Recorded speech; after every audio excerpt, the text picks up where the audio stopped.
Kaya naman activated na ang dengue fast lane sa mga ospital at centers sa rehiyon. Tutukan sa ulat ni Jasmine Gabriel Galban.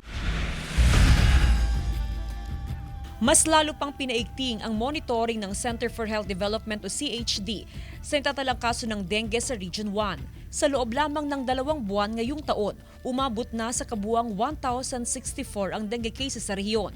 Mas mataas ng 114% kumpara sa parehong panahon ng 2024 na nakapagtala lang ng 497. Mula January 1 hanggang February 22, 2025, pinakamataas ang naitala sa Pangasinan na umabot sa 529 cases. Idagdag pa rito ang dengue cases sa Dagupan City na umabot na sa 65.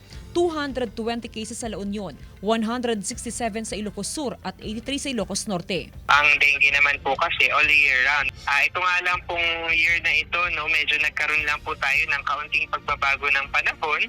Kung matatandaan niyo po, nung mga January at February, mga unang part po ng 2025, nagkaroon po tayo ng mga isolated na malalakas na pag-ulan. At ito po yung nagkaroon ng chance na mag-form ng mga breeding site ng mosquito, kaya po tumaas yung exposure. 6 na ang naitalang nasawi sa Region 1 dahil sa dengue ngayong taon. Bunsod nito, activated na ang dengue fast lane sa iba't ibang probinsya sa rehiyon. Nire-recommend po natin sa lahat po ng mga ospital, government man po yan or private, na magtalaga po ng dengue fast lane kung saan yung mga kababayan po natin na meron pong sintomas ng dengue ay maaari pong pumunta at makikita po sila agad ng kanilang mga doktor. 2 anak ni Angel na edad 5 at 3, maingat siya sa kanyang mga anak para hindi tamaan ng sakit gaya ng dengue. Bukod sa pagpapahid ng mosquito repellent sa mga anak, tinitiyak din niyang malinis ang loob at labas ng kanilang bahay. Maglinis ng kapaligiran, gano'n.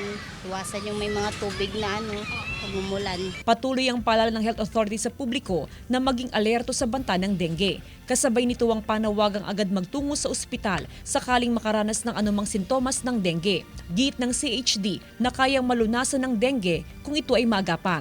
Kasama si Jing Dakanay, Jasmine Gabriel Galban, One North Central Luzon.